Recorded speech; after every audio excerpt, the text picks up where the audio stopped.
ॐ सोमनाथाय नमः। ॐ मल्लिकार्जुनाय नमः। ॐ महाकालेश्वराय नमः।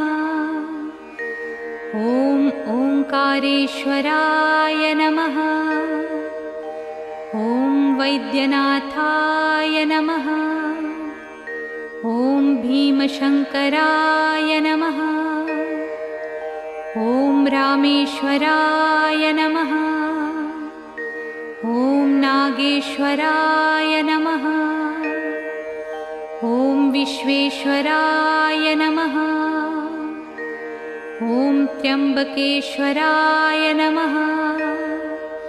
ॐ केदारेश्वराय नमः।